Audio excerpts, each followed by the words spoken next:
दोस्तों नमस्कार। बीएमसी चुनाव से ठीक पहले शिवसेना चारों तरफ से घिर गई है। एक तरफ तो बीजेपी ने पहले ही शिवसेना के खिलाफ पोल खोल अभियान चला रखा है और दूसरे उसे अब जोर का झटका उस कांग्रेस पार्टी ने दिया है जिसकी बैसाखी पर उद्धव ठाकरे की सीएम कुर्सी टिकी हुई है। पिछले 2.5 साल से ठाकरे सरकार में शामिल कांग्रेस के अध्यक्ष नाना पटोले लगातार इस बात की शिकायत कर रहे हैं कि पार्टी के हितों की अनदेखी हो रही है। सरकार में शामिल होने के बावजूद शिवसेना और एनसीपी उनके नेताओं के साथ सौतेले व्यवहार करते हैं। अब उसी कांग्रेस पार्टी के चलते शिवसेना को बीएमसी चुनाव में लेने के देने पड़ सकते हैं। मजेदार तो यह है कि इससे पहले शिवसेना और एनसीपी पर भ्रष्टाचार, मनी लॉन्ड्रिंग और वसूली कांड के लगभग सारे मामलों में आरोप लगाने वाले बीजेपी के नेता हुआ करते थे, लेकिन इस बार बीएमसी में कांग्रेस के पूर्व नेता विपक्ष रवि राजा ने परियोजना प्रभावित को घर दिलाने के नाम पर शिवसेना पर 9,000 करोड़ रुपए के घोटाले का आरोप लगाया है। रवि राजा का कहना है कि मुंबई महानगर पालिका परियोजना प्रभावित पुनर्वास योजना के तहत बिल्डरों के साथ मिली भगत कर रहे 9,380 करोड़ रुपए का घोटाला कर रही है। उनका आरोप की है कि इस प्रोजेक्ट पर 3,200 करोड़ रुपए खर्च होने चाहिए, लेकिन बीएमसी ने अपने इरादे से 12,000 करोड़ रुपए से ज़्यादा के प्रस्तावों को मंजूरी दे दी है। रवि राजा ने आरोप लगाया है कि डेवलपर को premium credit note plate TDR construction TDR के जरिए फायदा दिया गया है और जाहिर है इस फायदे में शिवसेना नेताओं का अपना फायदा भी शामिल है।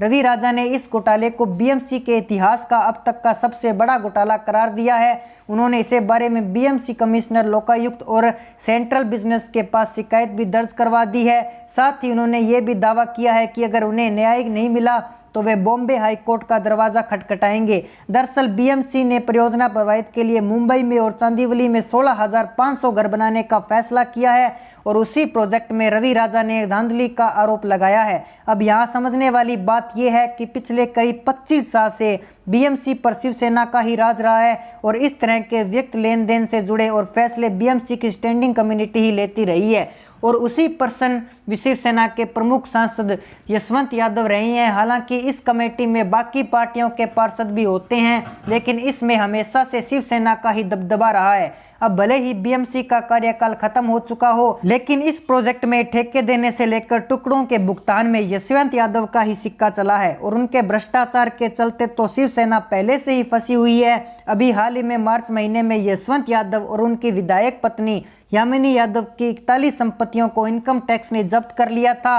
उस वक्त अपने रिपोर्ट्स में इनकम टैक्स विभाग ने आरोप लगाया था कि यशवंत यादव ने 2018 से 2022 तक बीएमसी की स्थायी कमेटी का अध्यक्ष रहते हुए अपने पद का दुरुपयोग किया और करोड़ों की संपत्ति पर अवैध रूप से कब्जा किया। उस वक्त भी शिवसेना नेताओं और बीएमसी के ठेकेदारों के बीच की नेक्सिस का खुलासा हुआ था और अब भी कांग्रेस के नेता बीएमसी में शिवसेना और बिल्डर के बीच ही बात कर रहे हैं। अब शिवसेना के लिए आग तो इस बात की है कि किन किन बिल्डर्स को ठेके दिए गए हैं, उनके नामों का खुलासा भी रवि राजा ने कर दिया है।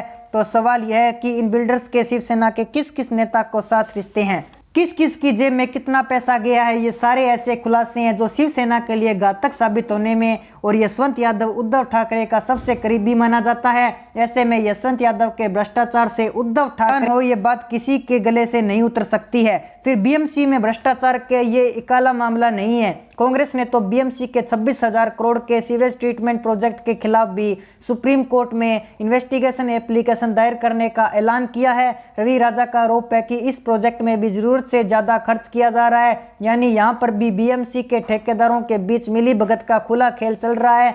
उन्होंने ये भी आरोप लगाया कि इस प्रोजेक्ट को टेंडर देते वक्त बीएमसी ने कोई ट्रांसपेरेंसी नहीं बरती और पिछले 2 साल में इस प्रोजेक्ट में 5,000 का इजाफा किया गया।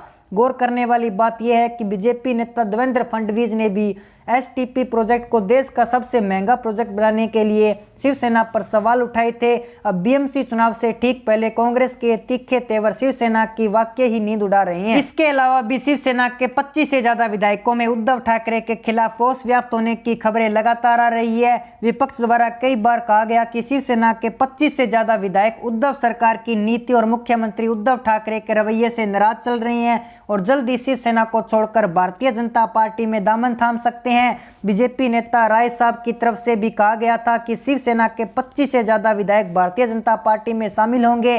लेकिन विपक्ष के शासक पिछले दिनों ही वर्षा बंगले में शिवसेना के 22 विधायकों ने मुख्यमंत्री उद्धव ठाकरे के समक्ष बैठक में अपनी नाराजगी व्यक्त की है।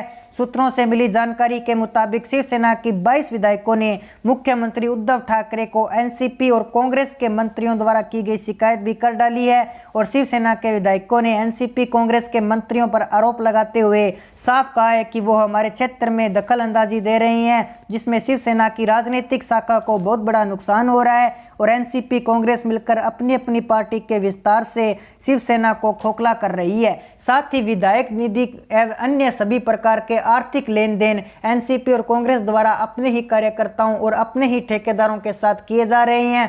इससे शिवसेना का राजनीतिक घाटा होने के साथ साथ विकास कार्यों में भी बाधा पहुंच रही है। एनसीपी कांग्रेस के नेता विधायक और मंत्रियों पर शिवसेना विधायकों द्वारा लगाए गए आरोपों के बाद मुख्यमंत्री उद्धव ठाकरे ने इन सभी क्षेत्रों में सभी तरह के विकास कार्यों पर रोक लगा दी है।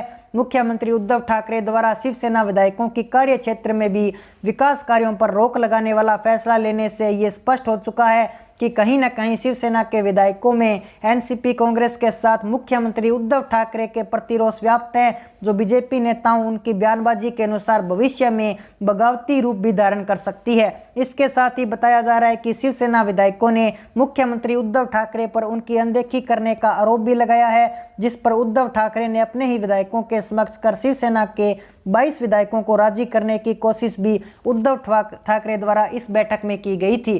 तो दोस्तों, ऐसे में आपकी जो भी राय है आप हमारे कमेंट सेक्शन में जरूर बताएं। साथ ही हमारे चैनल को कर लीजिए सब्सक्राइब ताकि हमारे नए नए अपडेट्स आप तक पहुंच सके। जय हिंद, जय भारत।